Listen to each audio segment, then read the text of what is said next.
So I'm looking at a slightly different perspective of EBSA to Dan. I'm looking at EBSA across the school transition, so between the primary and secondary school transition.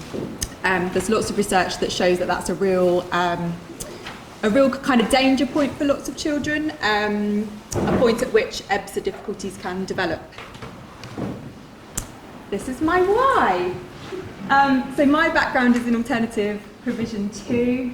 I worked in PRUs for a very long time with children who've been excluded from their mainstream schools, and we found that schools were asking us more and more to provide a service for children that weren't going into their mainstream schools. And it seemed like quite a strange, kind of nebulous thing to try to tackle. We opened a new site. It was termed a medical provision. I'm not sure how I feel about that now, because really it was full of kids with EBSA difficulties. I'm not sure that we called it EBSA at that time, or that we'd even kind of drilled down into the real reasons that they were there. I spent a lot of time in the car park, and I spent a lot of time with Alfie the school dog, trying to coax children into the setting. The school dog was really kind of my key member of staff.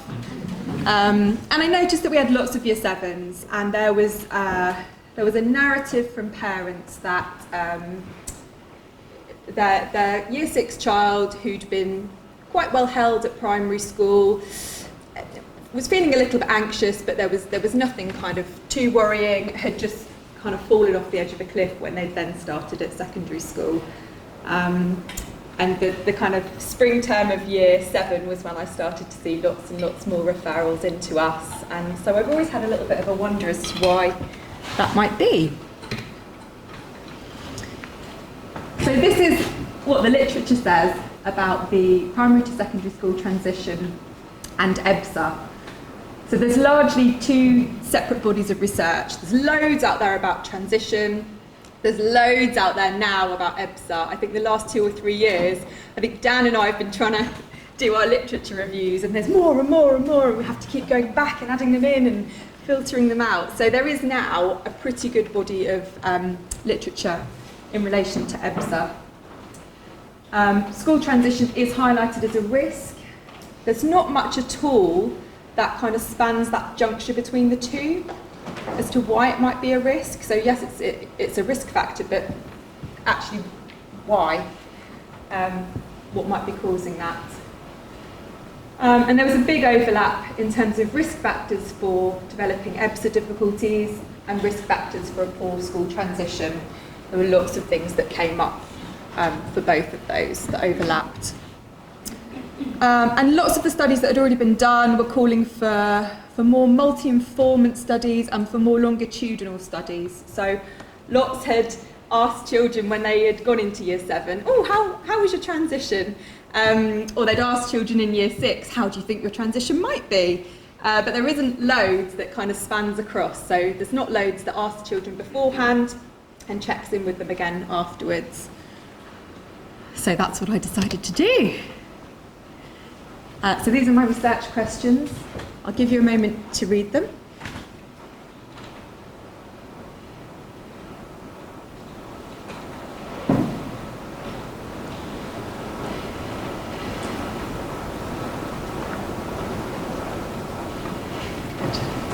Some quicker readers than others. I'm trying to make sure everyone's had a look. Yeah, brilliant. So this is what I did.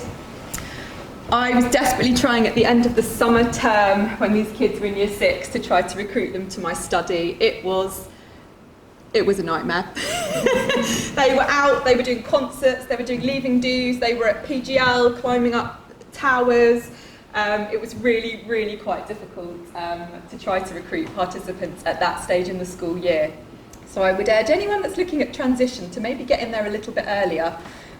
This was the kind of summer term that I was trying to recruit.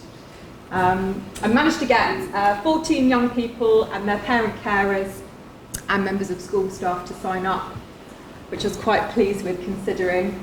And all of the children that signed up were going to a designated secondary school setting. So I knew where they were going and I was able to follow them there, which was really nice.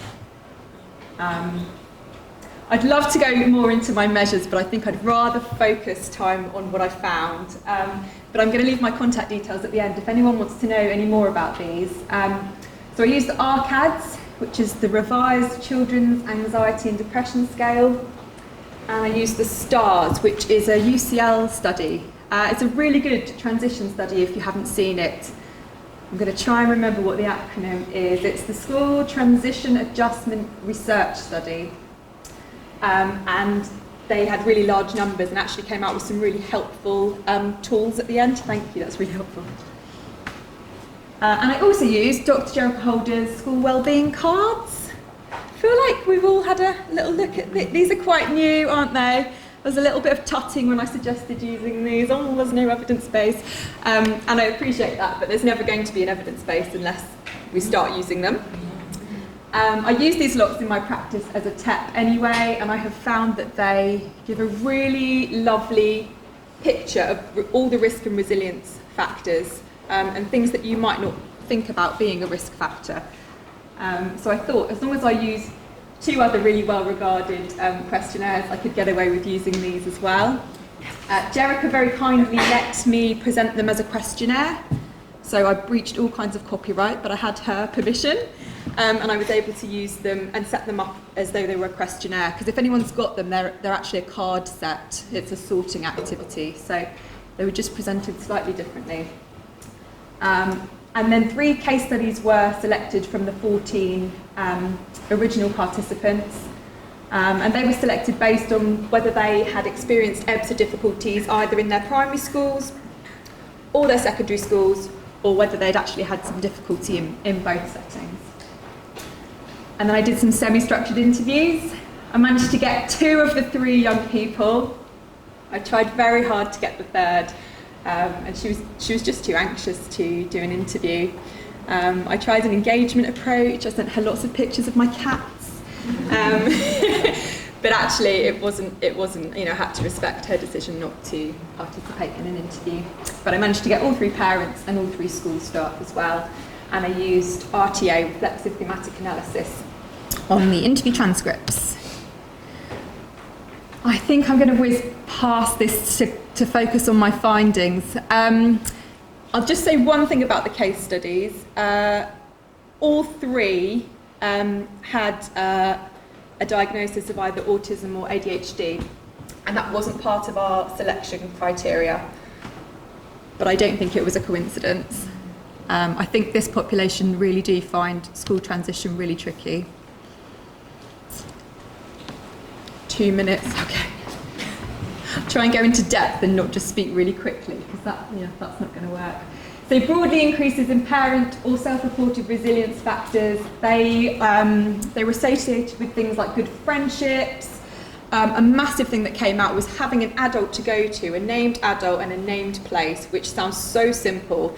But both for the parent to know who they could call, who they could email, who they could text, and for the child to know, oh, I'm going to go into that office, or I can go there after lunch. That was a massive thing that came out as something that really boosted children's sense of resilience. A sense of belonging at school, unsurprisingly, came out time and time again in terms of boosting resilience and feeling safe. Poorer resilience scores were associated with peer issues, bullying, not feeling safe, and not feeling believed was a big one.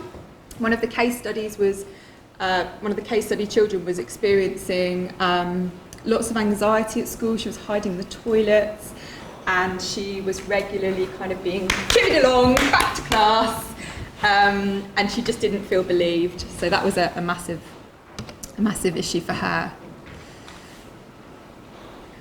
So again, we're talking about different constructs. So when you ask parents, carers, young people and teachers, how do you define a successful transition? It totally depends who you ask, doesn't it? So teachers were doing things like looking at school systems, you know, how many behaviour points do they have? What's their attendance like? It was very, when I asked how children were settling, it was very much like, let's consult the data. For young people, it was all about friendships, feeling safe and feeling that they belonged. And for parents and carers, it was a good transition was when the school staff had really understood their child, and that they weren't seeing lots of holding together and overspill when the children got home. So I think that's an important thing. It's possible for children to transition well in some domains, but not others. So defining a successful transition overall is actually quite tricky. The tricky pickle. I had such a nice time finding all these pickle clip-ups when I was meant to be writing a report, I think. So EBSA status, when operationalised using low attendance and high anxiety, which is what we ended up using, I'm out of time, it was rubbish, basically. So the implications are that if schools want to support and identify children with EBSA difficulties or who have experienced a poor transition, using just one factor without taking into account the context is pretty useless. So all this kind of attendance drive at the moment, if we're just looking at their attendance data or we're just looking at their behaviour points or we've just measured their anxiety, actually those things really don't get to the heart of the issue.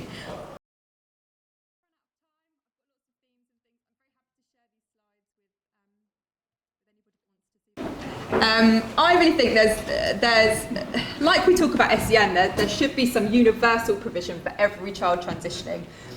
All kids that are transitioning from primary to secondary school experience some degree of anxiety.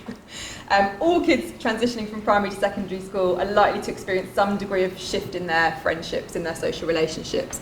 So can we support schools to really bolster that universal provision for everybody, knowing that these are things that are likely to come up?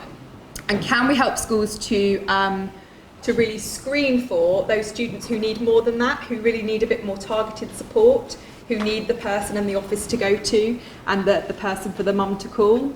And it's supporting schools to take a Bronfenbrenner kind of wider look at things. What's going on at home, what's going on with the child, what's going on with friendships, in order to deliver that kind of more targeted support. Thank you. There's Alfie the sausage.